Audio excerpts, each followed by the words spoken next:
Hola, ¿cómo están? Bienvenidos nuevamente a esta entrega del podcast Health Trends, Tendencia Saludable. Nos da mucho gusto recibir a la doctora Imelda Hernández Marín, quien pertenece al Colegio de Especialistas en Ginecología y Obstetricia de la República Mexicana, al Colegio de Obstetricia y Ginecología AC, a la Asociación Mexicana de Biología de la Reproducción, entre muchísimas otras asociaciones. Es una experta en materia de ginecología y obstetricia, autora del libro Lienzos en Reproducción, coeditora del libro de reproducción humana, autora de 35 capítulos del libro y coautora de 40 artículos, tanto nacionales como internacionales, y ha dirigido por lo menos 75 tesis. Se desempeña en la práctica privada y es profesora de diplomados en ginecología endocrina y menopausia. Nos da muchísimo gusto recibir a la doctora Imelda Hernández Marín.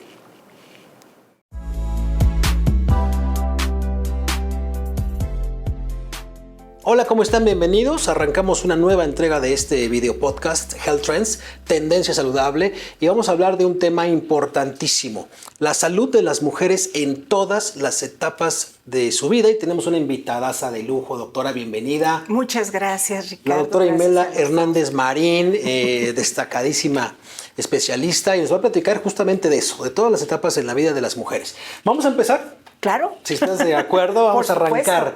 ¿A partir de qué edad es, doctora, una niña, una pequeña, tiene que ir al médico ginecólogo, en este caso? Bueno, esa es una pregunta interesantísima porque sabemos que habitualmente quien se encarga de llevar el cuidado de la salud en las niñas es el médico pediatra. Entonces, el tema en relación al momento en el que hago mi cambio de ver a mi pediatra y ver a mi ginecólogo, puede ser específicamente cuando voy a empezar a menstruar, cuando ya inicié mi menstruación, porque eso quiere decir que ya empiezo con la producción de hormonas de mi ovario, que ya mi cerebro está funcionando, y entonces empieza todo el recorrido que vamos a tener desde ahí hasta el momento de la etapa reproductiva. Okay. Sin embargo, no hay que perder de vista que de repente podemos tener en casa alguna de nuestras hijas, la sobrina, que empieza a arreglar muy temprano. Ajá. Y me sorprendo porque a lo mejor a los 10 años ya está menstruando y claro, no es el momento que corresponde con sus compañeritas de la clase. Y hay que recordar que la menstruación, desde la definición de cuándo se debe presentar con normalidad, puede ser desde los 8 años. 8 años, ese dato es importante. 8 años, que es muy temprano. Claro. No es lo habitual, en nuestro país no es lo habitual, pero sí tenemos que saber, y quienes nos escuchan, que esto lo evalúen con las niñas en casa, ¿verdad? Que si yo tengo a una de mis familiares que tiene una menstruación antes de los 8 años, sí o sí tengo que ir con mi pediatra a platicarlo con él y saber si tengo que ir a ver a un endocrinólogo pediatra. Ok, perfecto. Cuando esto se produce alrededor de los 10 años, que no es la historia en la familia, porque la abuela arregló hasta los 13, la mamá a los 12, entonces también valdría la pena hacer una revisión para buscar información sobre si esta niña viene de un embarazo que se complicó con presión arterial alta, con diabetes en el embarazo, mi mamá se embarazó cuando tenía sobrepeso y yo me estaba gestando en el útero. De acuerdo. Y lo otro que es importante es no olvidar que por definición, cuando las niñas empiezan a arreglar a los 10, a los 11, a los 12, recordar que los 2 primeros años es esperado que tengamos variaciones en la menstruación. ¿Por qué? Porque todavía el cerebro y el ovario como que no se ponen en orden y como que las señalizaciones son erróneas, ¿no? Pero si mi sobrina, mi nieta, mi hija sigue con trastornos menstruales después de 2 años de la primera regla, es momento de visitar a su ginecólogo. Y decías incluso, doctora, que el tiempo esperado 8 años, antes si hubiera algún adelanto de esta primera menstruación, también hay que acudir. También hay que acudir cuando hay una menstruación temprana porque, por varias circunstancias. La primera es porque a eso se le llama pubertad precoz, porque se presenta antes del momento fisiológicamente esperado, ¿no?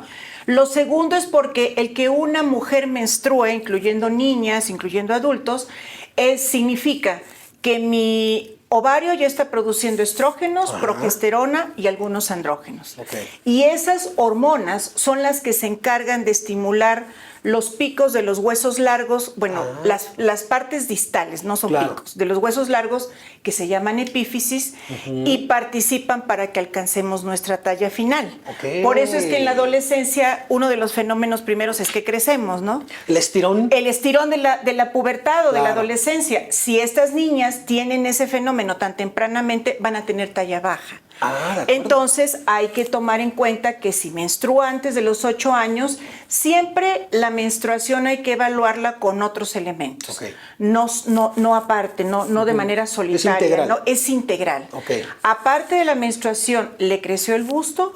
Aparte de la menstruación, tiene vello púbico. Aparte de la menstruación, ya huele a sudor en las axilas, porque estos dos elementos últimos, vello púbico, vello axilar, dependen de andrógenos, que generalmente produce la glándula suprarrenal. Y el que la niña tenga un crecimiento mamario a nosotros nos dice que ya hay estrógenos produciéndose que estimulan a la mama, entre muchas otras hormonas que participan en el crecimiento mamario. De acuerdo, maravilloso contexto. Y de ahí nos vamos 8, 9 y entra el tema de la prevención con la vacuna para el virus del papiloma humano, que está indicada, tú nos corriges, en niñas menores a partir de los 9, 10, 11. Pues mira, en términos generales se considera que en las mujeres la vacunación puede ser desde los 9 años. Sin embargo, la literatura en general sugiere que tanto niñas como niños se vacunen, porque hay que recordar que la evolución de la vacuna del virus de papiloma humano ha sido muy larga, ¿no? Primero había indicaciones muy distintas a las que tenemos ahora, el hecho de que primero era una vacuna que nada más incluía 2 tipos de virus, ahora después 3 y ahora tenemos la nanovalente. Y en términos generales se sugiere que alrededor de los 12 años que consideramos que no se ha iniciado la vida sexual activa, ¿verdad? Protejamos a nuestros adolescentes, tanto hombres como mujeres, para la disminución del riesgo de padecer virus del papiloma humano. Está indicada en hombres, en niños y en adolescentes varones y en adolescentes mujeres. Y en adolescentes mujeres, exactamente. Perfecto. ¿Y las dosis de esta nueva nanovalente? Bueno, la vacuna nanovalente, a diferencia de las vacunas que teníamos en el mercado con antelación, esta ya fue aceptada como la terapia idónea a partir del año 2022. Algo que es importante resaltar es que las vacunas que se han venido administrando desde muchos años atrás, ambas incluyen los virus del papiloma humano que se consideran de alto riesgo, que son el genotipo 16 y el genotipo 18. Sin embargo, en relación a la vacuna nanovalente, que es esta, que se denomina así porque son 9 tipos de virus del papiloma humano, tiene distintos grupos, incluyendo los de alto riesgo, pero algo que es importante resaltar es que dentro de estos otros genotipos que se consideran de bajo riesgo, que ahorita platicaremos que es alto y bajo riesgo, en realidad también protege de la posibilidad de que cuando yo adquiero ese genotipo del virus no tenga la formación de verrugas genitales, porque hay que recordar que cuando hablamos de virus del papiloma humano, la manifestación clínica de la enfermedad a la que habitualmente le tenemos como miedo, ¿no? De que de repente uno dice, es que usted tiene virus del papiloma humano y entonces yo siento que ya el mundo se acabó, ¿no? Cuando la realidad no es así. Y mucho prejuicio. Y mucho prejuicio porque, pues quizá porque es una enfermedad que se transmite sexualmente, ¿no? Pero lo que hay que recordar es que a diferencia de otras enfermedades de transmisión sexual, el virus del papiloma humano, aunque usemos preservativo, no evitamos al 100% la posibilidad de adquirirlo. Esto no quiere decir que entiendan nuestras mujeres que no lo usen. Sí, úsenlo por favor, porque de esta manera evitamos otras enfermedades de transmisión sexual. Quizá por eso es el tema así como de que me da pena, de que me escondo, ¿no? Pero otra cosa que es real y lamentable, diría yo, ¿no? Es que de repente acudimos con un profesionista de la salud y el hecho de que yo tenga virus del papiloma humano, de ahí se deriva una serie de estudios que me tengo que estar haciendo constantemente, incluyendo tratamiento cicatrizante del cuello uterino, cuando en realidad no es así. Creo que algo importante, si tú me permites, Ricardo, es lo siguiente. No hay que olvidar que los virus han existido siempre. Así estamos transitando esta pandemia actual, ¿no? El problema con con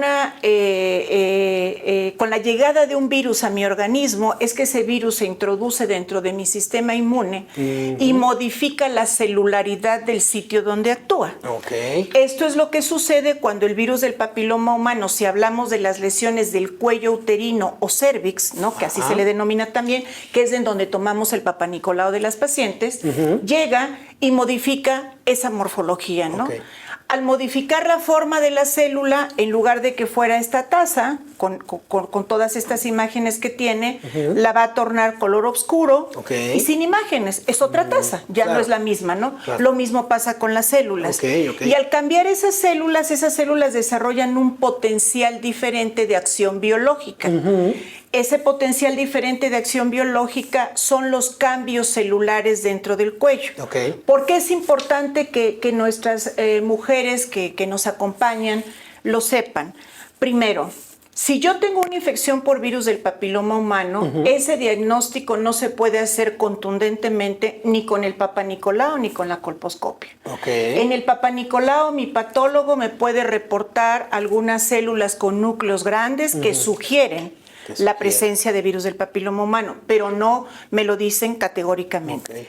En la colposcopia, después de que me aplican una sustancia que ustedes cuando se han hecho colposcopias la huelen como a vinagre, se llama ácido acético, hace que se expongan lesiones un poco más claras, donde hay un proceso inflamatorio que se llaman lesiones acetopositivas, porque es ácido acético, ¿no? Entonces, si están presentes, una zona acetopositiva no es sinónimo de virus del papiloma humano. Sugiere una inflamación y tengo que investigar por qué. ¿Qué es lo idóneo? Que mi médico ginecólogo, mi médico de cabecera, me tome una biopsia de ese sitio y vea a qué corresponde. Pero a pesar de que hablé ahorita de la colposcopia y que hablé del papanicolao, no tenemos que olvidar que el papanicolao, a diferencia de la colposcopia, te permite tomar células dentro de la muestra. Y entonces las células las lee el patólogo. De acuerdo. Exacto. Y las células pues son estructuras microscópicas. La colposcopia es un estudio macroscópico de algo que está mal, pero no puedo adivinar yo con solo verlo de qué se trata, ¿no? Entonces, el papanicolao sigue siendo el estándar de oro para leer las células, porque ahí yo detecto las lesiones de manera temprana. Quizá después en mi colposcopia haya algún cambio. ¿Por qué platico todo esto? Porque lo que buscamos nosotros, si ya fue con mi médico me dice, mira, tienes lesiones sugestivas de virus del papiloma humano, eres una paciente sexualmente activa, es importante hacer el diagnóstico de si tienes o no. Lo idóneo es, si tengo ya una lesión cervical, tomar una biopsia y que mi patólogo me diga, sí, efectivamente corresponde a un virus del papiloma humano de este tipo, de este otro tipo. Y entonces ya lo tratan. Y ya lo tratas. O bien se hace un estudio de biología molecular que se llama reacción en cadena de polimerasa, que lo que hace este estudio es toma el ADN de los virus y te dice de cuál eres portador o de ninguno. Y entonces sí tú ya puedes decir, oye, ¿qué crees? Yo, Imelda, sí soy portadora de virus del papiloma humano, pero resulta que tengo este de alto riesgo o este de bajo riesgo y dependiendo de lo que se trate es el seguimiento que hacemos. Y el seguimiento, digamos, es integral también porque me imagino que el impacto emocional, aún hoy con tanta información, pues sigue siendo fuerte para una paciente que tiene este diagnóstico. Y el impacto no solamente es para la paciente, Ricardo, sino que casi quieren asesinar a sus parejas, ¿no? Ese es el otro tema. Y hay algo que no debemos Hay que desmitificar. Totalmente, porque hay algo que es bien interesante en la infección de virus de papiloma humano. Primero, yo puedo tener en un diagnóstico hoy que fui a la consulta y después de que ya me hicieron mis estudios, pues fíjate que sí, hay una infección por virus de papiloma humano de bajo riesgo. Oye, pero pues es que ha sido mi pareja los últimos 3 años. Ok, está bien. No quiere decir que si yo tengo una infección por virus de papiloma humano en este momento, necesariamente esta pareja me lo contagió. Puede ser que yo haya tenido una contaminación por virus de papiloma humano años atrás. Hay que recordar que el comportamiento del virus de papiloma humano tiene mucha relación con nuestro sistema de defensa, con el sistema inmunológico. Cuando yo atravieso por un periodo de mi vida en el que baja mi sistema inmune, porque me enfermé de otra cosa, porque estoy estresadísima, porque, no sé, bajé muchos kilos y dejé de comer lo que me gustaba eso hace que a lo mejor la contaminación que yo tenía de tiempo atrás ahora se convierte en un asunto clínico. Digamos que se detona por tu baja de defensas. Exacto. Y creo que cuando ya me diagnostican esto, no hay que buscar culpables, hay que buscar la solución. Exactamente. Y no olvidar que el seguimiento para las lesiones que causa el virus de papiloma humano es el Papá Nicolau. De acuerdo. ¿Por qué? Porque cuando me hace mi Papá Nicolau de manera cotidiana, mi ginecólogo o mi médico de cabecera, cuando corresponde, lo que buscamos nosotros son los cambios celulares, que se llaman neoplasias intracervicales. Estas se clasifican en distintos grupos y dependiendo de qué grado sea, mi médico ya me dirá, mira, corresponde hacer esto, tenemos que buscar aquello. ¿Por qué? Porque una neoplasia intracervical, cuando está presente, especialmente a partir del grado 2, significa mayor riesgo de que las células se diferencien anormalmente y que en algún momento se diferencien hacia la malignidad. ¡Wow! ¡Qué interesante! Sí. Nombre. Temazazo. Ok, vamos hacia adelante entonces, doctora. Después una adolescente ya tomó estas precauciones, la transición de la niña chiquita a la niña grande, digamos, ya está con su periodo, digamos, normal, pero de pronto hay niñas, adolescentes, que hacen mucho ejercicio, practican actividades diferentes y ¡pum! Se suprime la menstruación. En estos casos también hay que correr con las especialistas como tú. Sí, esos casos que tú nos mencionas, pues son las chicas de atletas de alto rendimiento, ¿no? Ajá. Que generalmente por el exceso de ejercicio que hacen, por la alimentación tan estricta, pierden el porcentaje de grasa que se requiere para producir hormonas. No hay que olvidar que el sustrato o la materia prima que necesitamos para producir estrógenos, progesterona, que es lo que ayuda a que crezca la parte de adentro del útero, que es el endometrio, y que después se caiga en forma de regla, porque pues por triste que suene, las mujeres estamos diseñadas para embarazarnos cada mes. Entonces lo que hace el útero es que adentro del útero, del músculo uterino, hace que crezcan glándulas y vasos sanguíneos para esperar ese embrioncito que se fecundó y que se implante. No se embarazó este mes, pues ya no lo necesito, nos deshacemos de él. Pero para que ese estrógeno y progesterona se produzcan, necesitamos un sustrato energético que nos dan la grasa, los triglicéridos, el colesterol, y a partir de ahí se lleva a cabo la esteroidogénesis. Se necesita un índice de masa grasa crítico, que es el que nos permite que se lleve a cabo o que se presente la menstruación. Por eso, además de estos escenarios que nos dicen, también cuando hay trastornos como los alimenticios, por ejemplo, anorexia nervosa, bulimia, tenemos efectos sobre la menstruación. Puede desaparecer en dos sentidos. O disminuye mucho mi masa grasa crítica, ¿no? O hay que recordar que estos trastornos también se asocian a desórdenes hipotálamo-hipofisarios, que son glándulas de mi cerebro, trastornos de mi cerebro que no tienen que ver solo con mi conducta, sino desde el punto de vista hormonal, y esto hace que no se conserve la señalización hasta el ovario para que las menstruaciones estén presentes. Y por supuesto, como bien mencionas, las chicas tienen que acudir con su médico de confianza, no solo por la menstruación, sino por todo lo demás que encierra, especialmente en lo relacionado a los trastornos alimenticios que te llevan hasta desnutrición, ¿no? Exacto, porque no va a ser la dieta igual a la de un atleta de alto rendimiento, que alguien que está en oficina, que alguien que está en casa, etcétera, ¿no? Sí, claro, porque las demandas son distintas. Totalmente. Oye, doctora, y entonces cuando estas adolescentes ya van en pleno desarrollo, hay otras patologías. ¿Qué es lo más recurrente en tu experiencia que te has encontrado? Endometriosis, reglas que no son periodos normales. ¿Qué pueden enfrentar las chicas y cómo darles consejos saludables, tendencias saludables? Bueno, mira, el trastorno ginecológico más frecuente en la consulta cotidiana son los trastornos menstruales que ocasiona el síndrome de ovario poliquístico. Y estos trastornos menstruales no se presentan de manera aislada generalmente. Son trastornos menstruales que habitualmente son que se va retrasando mi menstruación, ¿no? Porque trastorno menstrual es todo, la cantidad, si me duele, si no arreglo con la ciclicidad que se recomienda, bueno, no que se recomienda, que está descrito como normal, que es por lo menos hasta 35 días. Si esto se retrasa más, ya es un trastorno menstrual. Si es menos de 21 días, ya es un trastorno menstrual. Eso es lo más frecuente. Pero cuando se trata del síndrome de ovario poliquístico, casi siempre se acompaña de otras manifestaciones, como por ejemplo la presencia de acné. Hay que recordar que en la adolescencia el acné es parte de la misma, ¿no?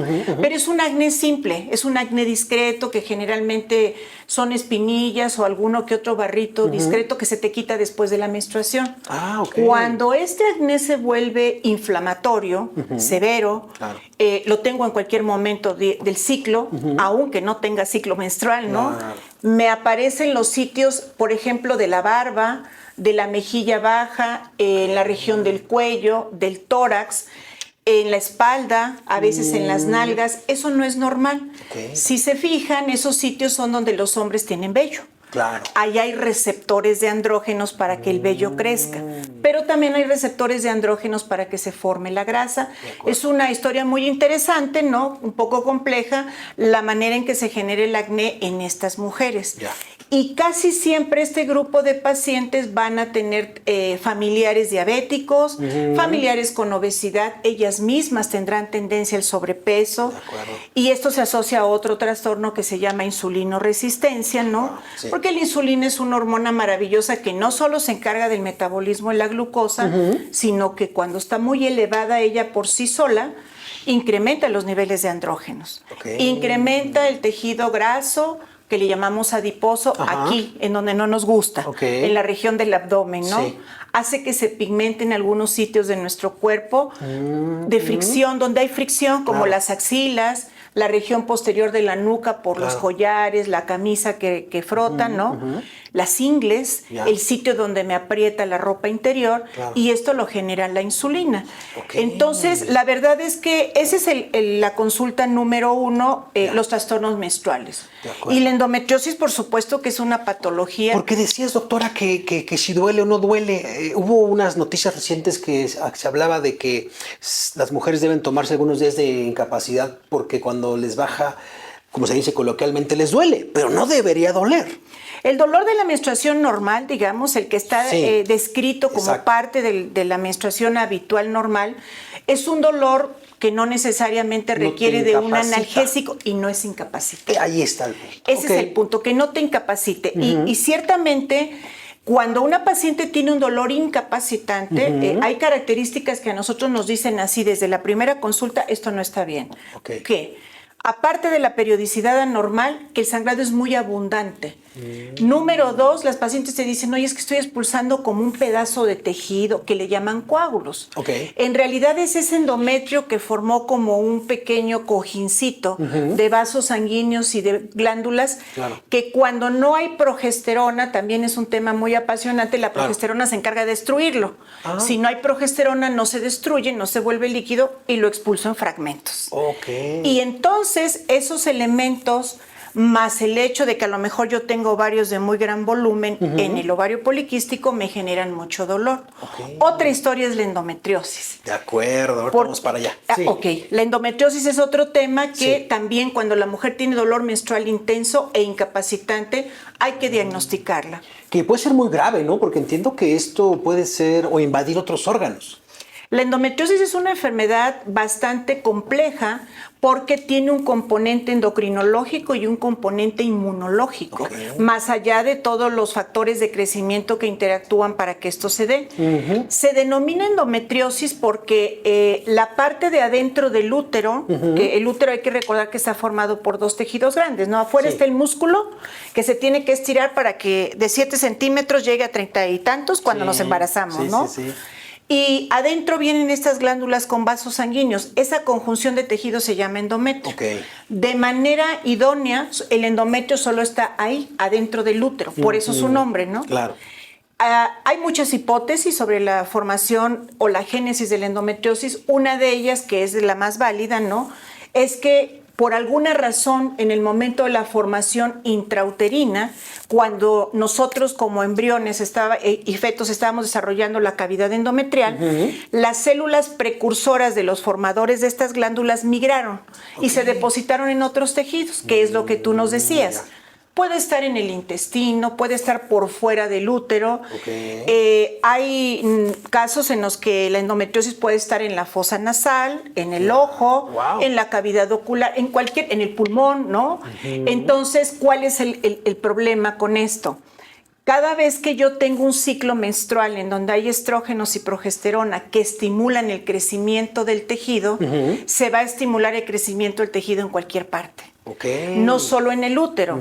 La diferencia es que en el útero crece y si no lo necesito, se expulsa. Claro. Pero ¿cómo le hago para expulsar el que creció en el colon, el que creció en el ámpula rectal, claro. ¿no? Wow. Entonces, por eso es que se genera una pequeña cantidad de sangrado, por decirlo de una manera muy fácil, ¿no? Es sangrado que está en un sitio en donde no debe de haber sangre. ¿Se puede prevenir la endometriosis, doctora? La endometriosis no se previene, Okay. La endometriosis se trata. Se detecta oportunamente, tempranamente y entonces ya...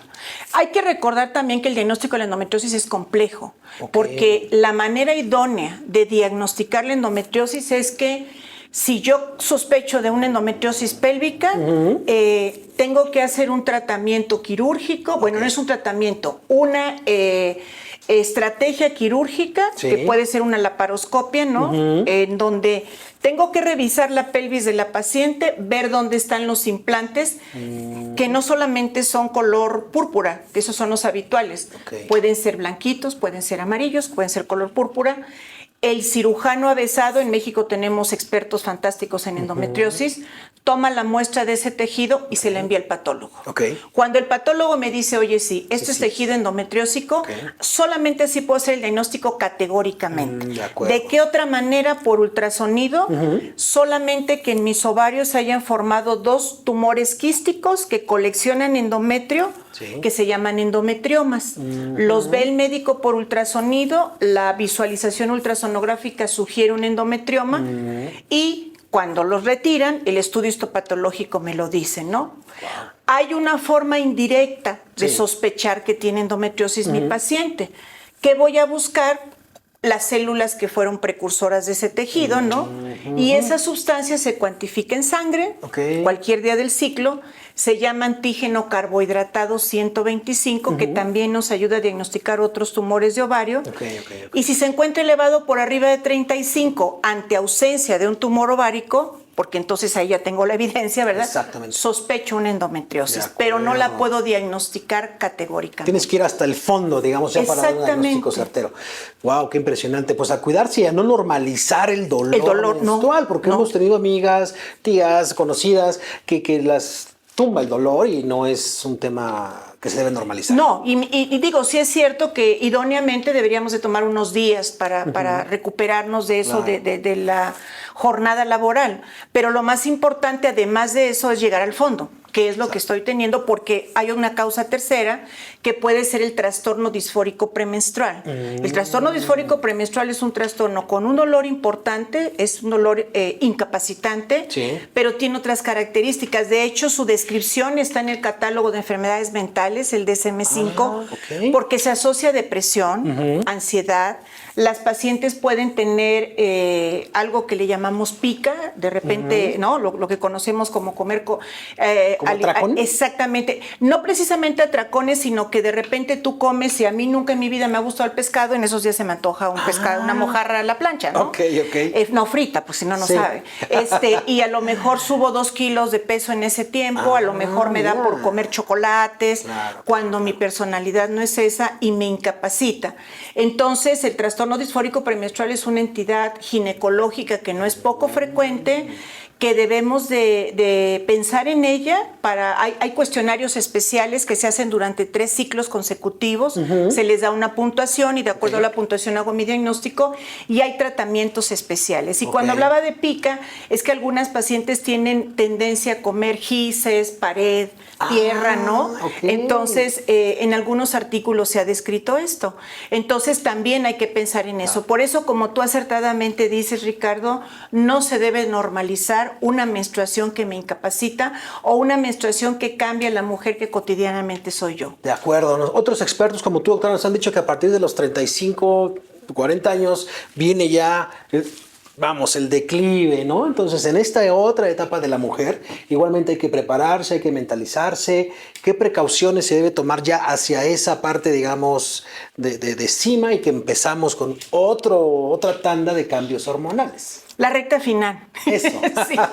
Bueno, lo primero que yo quisiera mencionar es, recuerden que eso sí es así. Recuerden que eso existe, recuerden que el ovario empieza a declinar su funcionamiento antes de llegar a la menopausia. Ajá. Y como bien te han dicho estos compañeros que han compartido contigo este escenario también, es alrededor de los 35 años, por estudios epidemiológicos mundiales. Entonces, mi primera recomendación, ¿cuál sería? Si ustedes desean ser madres, no posterguen la maternidad tanto. La edad biológica, digamos, recomendada, si es el término correcto, doctora, 30. La edad biológica recomendable en la literatura mundial Ajá. es a los 22 años. 22 años, sí, muy joven. Que todavía no sabemos hacia dónde vamos ni quiénes somos, ¿no? Claro. Pero digamos que si hablamos del promedio de edad que puedo pensar que yo como una mujer sana, esto es muy importante, una mujer sana, ¿verdad? Ajá. Puedo ejercer mi maternidad sin problema, es alrededor, en los 30, ¿no? Okay. Hay que recordar que esto no quiere decir que yo no me pueda embarazar después de los 40. Claro. Tenemos vecinas, comadres, sí. Salió su premio como a los 45. El pilón, pero también hay que recordar que esto incrementa los riesgos de salud en las madres y en los bebés, ¿no? Claro. Entonces, ese es el cuidado que se debe tener. A partir de ahí, no olvidar que la consulta ginecológica habitual con su médico de cabecera, que es siempre su papá Nicolau, cada año, cada 18 meses, de acuerdo a los hallazgos, mi revisión para saber que no hay que olvidar que de repente, por lo menos cada año y medio, hacerte tu perfil de lípidos para ver cómo está tu colesterol, tu glucosa, ¿no? Sí, que tu médico te revise. Los 40 años marcan una diferencia en la vida de la mujer porque a partir de ahí empiezo a hacerme mis mastografías. Hay que recordar que yo siempre he pensado que la etapa de la transición a la menopausia, que puede ser desde los 40 años hasta la menopausia, es una etapa de prevención. Claro. Y a diferencia de lo que a veces se piensa de que las mujeres en la menopausia ya nos llegó el chahuizle, o como se dice, algo así, sí, ¿verdad? Claro. Nos llegó el chahuizle. No. Es la mejor etapa de la vida. Oye, porque tú ya saliste de esa parte. Exacto, tanta preocupación previa, pero también hay que si la peri, que la pre, que la anti, que la no sé qué, o sea, hay un montón de términos. Es que, fíjate que antes, y también hay una confusión en climaterio y menopausia, si son sinónimos, no.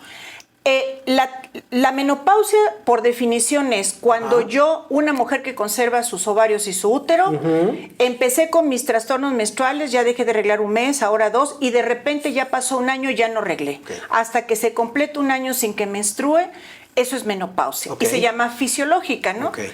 Si me quitaron los ovarios o el útero por alguna razón, no sé, quirúrgica, perdóname, obstétrica, o tenía un tumor o algo y me los tuvieron que quitar, obviamente ya no hay con qué, ¿verdad? Exacto. Esa es una menopausia inducida. Okay. Y me preocupa si me quitan los ovarios, porque ellos son los que producen las hormonas. Okay. Si me quitan solo el útero y me dejan los ovarios, muchas gracias, porque ya tengo menopausia porque no reglo, pero no tengo los efectos de la menopausia. Ok, de acuerdo. ¿A qué se llama climaterio? Climaterio son los signos y síntomas que acompañan a la menopausia. Okay. El bochorno, el calor. Exactamente, que yo sude, trastornos del sueño, a veces más cansancio, que de repente tenga yo disminución de la función cognitiva, que tenga dolores musculares con los que amanezca, y más adelante, pues resequedad de la vagina, incontinencia urinaria. Pero esos son los signos y síntomas. La menopausia, desde que ya llegué ahí, se va a quedar conmigo hasta que abandone este planeta, ¿no? De acuerdo. Okay. Y lo otro es que se denomina ahora transición a la menopausia,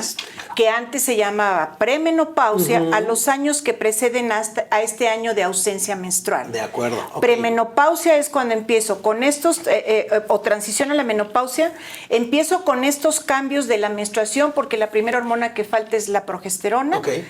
Y de ahí pueden pasar 2 años, pueden pasar 3, a lo mejor 4, y ya se instala la menopausia. De acuerdo. Deja de ser transición o premenopausia, se establece la menopausia, y luego que ya pasó, termino ese año de menopausia y empieza la posmenopausia. Ok, de acuerdo. ¿No? Y la posmenopausia se clasifica en temprana y tardía. Okay. Temprana, mis primeros 6 años después de que dejé de reglar, y tardía de los 6 o 7 años y de ahí en adelante. ¿Por qué estas clasificaciones y tanta vuelta? Nada más tiene un propósito. Mi médico va a saber que si yo tengo un periodo de transición a la menopausia, soy una mujer con menos riesgos de enfermedad. Okay. ¿No? Entonces me voy a preocupar por qué. Si tienes bochornos, vamos a temperarlos, cómo está tu útero, tu endometrio. Si tengo posmenopausia temprana, mi médico va a saber que a lo mejor disminuyen mis bochornos, pero tengo que revisar cómo están mis lípidos, mis triglicéridos, mi detección oportuna de cáncer de mama con la mastografía.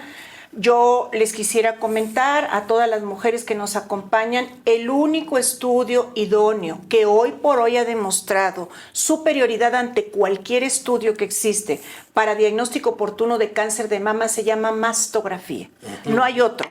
Okay. Y no hay que olvidar que cuando a veces tenemos miedo de la mastografía porque me va a doler que me opriman la mama, hay más dolor cuando tenemos cáncer. Entonces, la mastografía es una vez al año, la tiene que interpretar mi médico y tenemos que hacerla no porque no me duela, es prevención. Es preventiva, claro. Es estar sano. Es mejor estar vivo sin enfermedades. Oye, ¿no? doctora, una pausita ahora que mencionabas claro. lo de estas chicas que... las deportistas, las atletas, ahora se ha postergado también la maternidad un poco, pero que si un parche, que si un dispositivo, que si una cosa que va debajo de la piel, ahí también tendrían que ir a asesorarse primero con expertos como tú, expertas, y saber cuál es el que mejor les va de acuerdo con su estilo de vida, ¿no? No sé si te refieres a los anticonceptivos Exacto. o a las hormonas bioidénticas. ¿A los anticonceptivos? Bueno, los anticonceptivos, sí, efectivamente. Hay muchos. Ahorita nosotros, las mujeres, en el momento histórico que estamos viviendo social y laboralmente, cada vez tenemos menos interés por ejercer la maternidad temprana. Yo diría dos cosas importantes. La primera, de estas opciones de anticoncepción, no todos los anticonceptivos son para todas las mujeres. Eso, ok.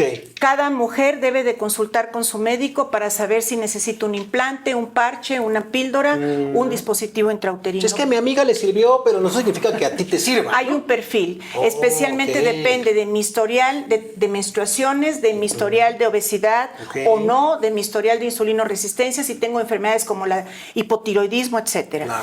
Y número dos, postergar la maternidad es un asunto que compete a cada mujer, es algo muy respetable, pero que recuerden que la vida reproductiva tiene una duración, ¿no? Tiene un término. Si ustedes piensan que pueden querer o que no están seguras, es más bien apropiado el concepto. Sí. No estoy segura a los 33 años si quiero ser mamá, pero tengo como un 20% de que sí quiero y 80% de que no. Yo les sugiero, revisen ustedes, hagan una introspección, porque tiene que ser solo con ustedes. Y si tienen una inquietud de que probablemente dentro de 5 o 7 o 10 años quiero ser mamá, hoy existe la posibilidad de que guarden sus ovocitos en bancos de óvulos y después ejerzan la maternidad.